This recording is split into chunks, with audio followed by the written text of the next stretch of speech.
محترم طلباء کرام، السلام علیکم۔ درسی نظامی کورس چینل میں آپ سب کو خوش آمدید۔ اس چینل میں آپ کو ملیں گے ہر درسی کتاب کے مکمل دروس، تو جلدی کیجئے ہمارے چینل کو سبسکرائب کیجئے اور ساتھ میں گھنٹی کا بٹن بھی دبائیے تاکہ ہمارا ہر درس آپ کو بروقت ملے۔ اللہ تعالی ہم سب کو سننے، سمجھنے، عمل کرنے اور اخلاص کی توفیق عطا فرمائے، آمین یا رب العالمین۔ تو آئیے پڑھتے ہیں آج کا درس۔ نحمده ونصلي على رسوله الكريم، اما بعد فاعوذ باللہ من الشیطان الرجیم، بسم اللہ الرحمن الرحیم۔ الدرس الحادی عشر، 11واں درس۔ محترم طلباء کرام، کتاب کے درس نمبر 4 میں ہم نے ضمائر مرفوع منفصلہ کے بارے میں پڑھا تھا کہ ضمائر مرفوع منفصلہ سے مراد وہ ضمائر ہے جو جملہ میں کسی اسم یا فعل کے ساتھ متصل ہو کر استعمال نہ ہو بلکہ علیحدہ اور جدا طور پر استعمال ہو، اور عام طور پر مبتدا واقع ہو، بطور مبتدا واقع ہو۔ فاعل بھی، یہ ضمائر فاعل بھی واقع ہو سکتے ہیں۔ اس بارے میں ہم نے کتاب کے درس نمبر 4 میں تفصیل سے پڑھ لیا تھا کہ ان ضمائر کی کل تعداد 14 ہے، جن میں سے پہلے 6 ضمائر یہ غائب کے لیے آتے ہیں: ہوا، ہما، ہم، ہیا، ہما، ہن۔ یہ 6 ضمائر غائب کے لیے آتے ہیں۔ ان میں سے پہلے کے 3 ضمائر یہ مذکر کے لیے ہیں، اور آخری 3 ضمائر یعنی ہیا، ہما اور ہن یہ مؤنث کے لیے آتی ہے۔ اور اس کے بعد جو 6 ضمائر ہیں یعنی انت، انتما، انتم، انتی، انتما، انتن، یہ 6 ضمائر مخاطب کے لیے آتی ہے۔ ان میں سے بھی پہلی 3 ضمائر یہ مذکر کے لیے ہے، یعنی انت، انتما، انتم، اور آخری 3 ضمائر یعنی انتی، انتما، انتن یہ مؤنث کے لیے آتی ہے، اور باقی 2 ضمائر یہ متکلم کے لیے آتی ہے، یعنی انا اور نحن۔ تو کتاب کے درس نمبر 4 میں ہم نے ان 14 ضمائر میں سے 5 ضمائر کا استعمال سیکھا تھا: انا، انت، ہوا اور انتی، ہیا۔ ان 5 ضمائر کا استعمال ہم نے کتاب کے درس نمبر 4 میں سیکھ لیا تھا۔ یہ 3 ضمائر یعنی انا، انت اور ہوا یہ مذکر کے لیے آتی ہے۔ انا یہ واحد متکلم کی ضمیر ہے، اور انت یہ واحد مخاطب کی ضمیر ہے، اور ہوا یہ واحد غائب کی ضمیر ہے۔ اور اسی طرح انت جو ہے یہ واحد مخاطب کی ضمیر ہے، اور ہیا یہ واحد غائب کی ضمیر ہے۔ یہ انت اور ہیا یہ دونوں مؤنث کے لیے آتی ہے۔ یہ واحد مخاطب مؤنث کی ضمیر ہے، اور ہیا واحد غائب مؤنث کی ضمیر ہے۔ اور انا جو ہے یہ مذکر کے لیے بھی آتی ہے اور مؤنث کے لیے بھی، یعنی واحد متکلم مؤنث کے لیے بھی انا کی ضمیر آتی ہے، اور واحد متکلم مذکر کے لیے بھی یہی ضمیر آتی ہے۔ ان سب باتوں کے بارے میں ہم نے کتاب کے درس نمبر 4 میں تفصیل سے پڑھ لیا تھا اور ان کا استعمال سیکھا تھا۔ آج کے درس میں ہم انشاءاللہ مزید دو ضمائر مرفوع منفصلہ کے بارے میں پڑھیں گے اور ان کا استعمال سیکھیں گے، یعنی نحن اور انتما۔ یہ باقی ضمائر یعنی انا اور انتا، اسی طرح انتی، یہ تینوں ضمائر تو ہم نے کتاب کے درس نمبر 4 میں بھی ان کا استعمال سیکھا تھا۔ یہاں پر یہ صرف یہ دو ضمائر جو ہے متعارف ہو رہے ہیں، نحن اور انتما۔ نحن یہ جو ہے جمع متکلم کی ضمیر ہے اور وہ مذکر اور مؤنث دونوں کے لیے آتی ہے۔ اسی طرح انتما جو ہے یہ تثنیہ مخاطب کی ضمیر ہے اور یہ بھی مذکر اور مؤنث دونوں کے لیے آتی ہے۔ نحن جمع متکلم کی ضمیر ہے اور انتما تثنیہ مخاطب کی ضمیر ہے۔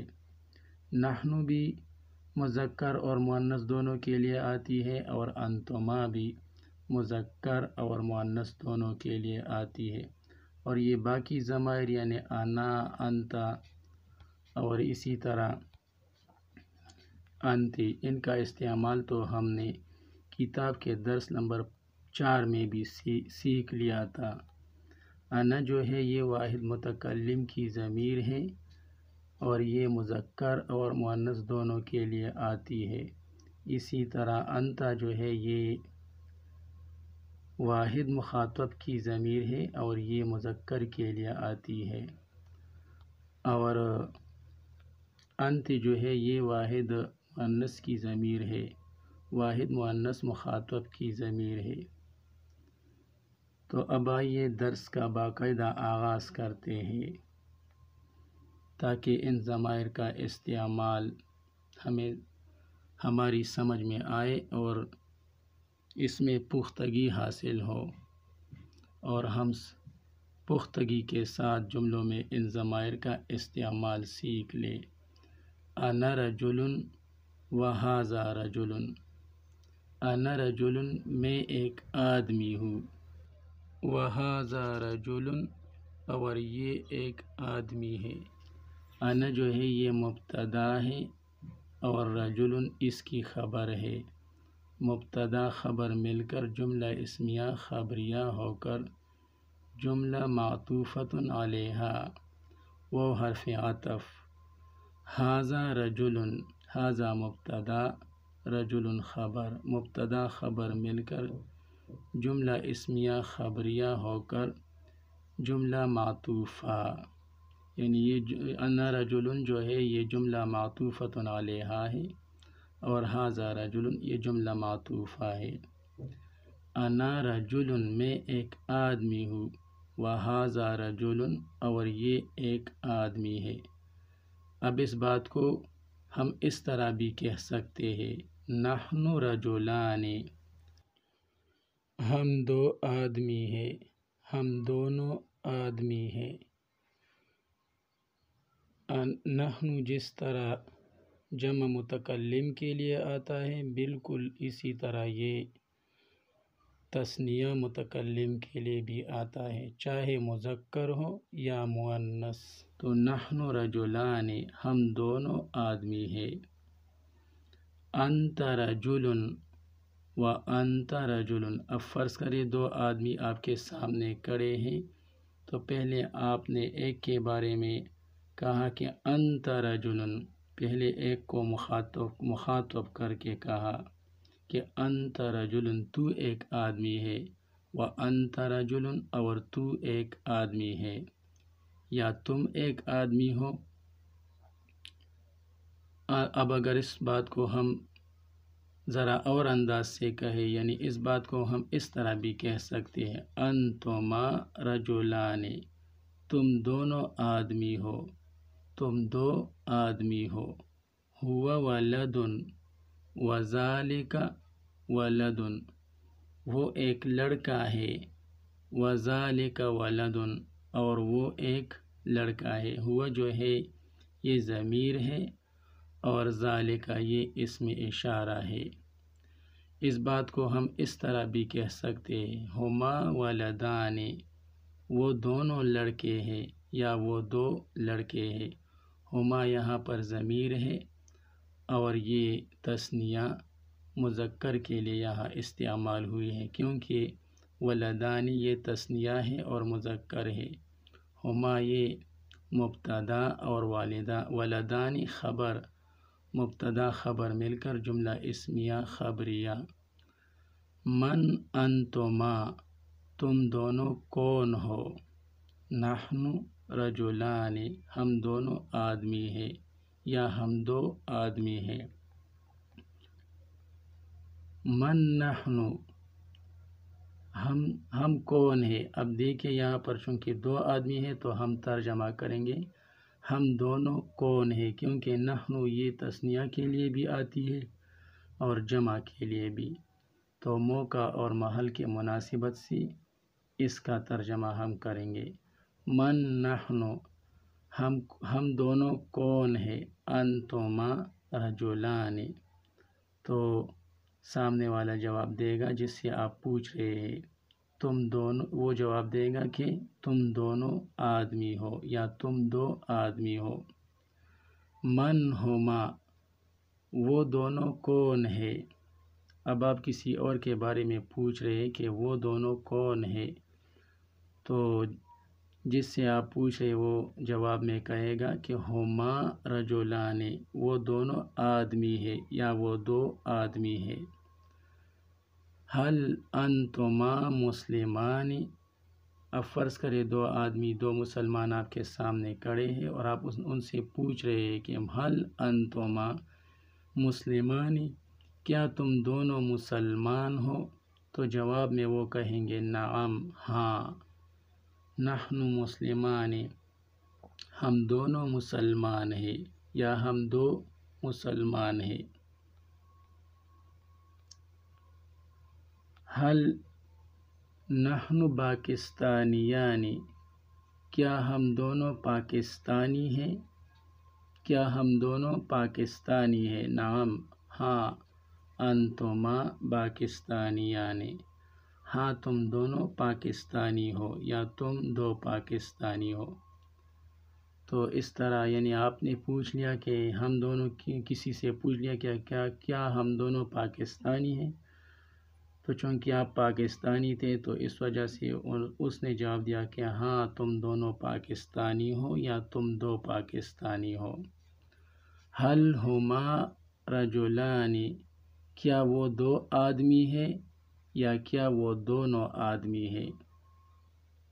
لا، نہیں، بل ہما ولدان، بلکہ وہ دونوں لڑکے ہیں یا وہ دو لڑکے ہیں۔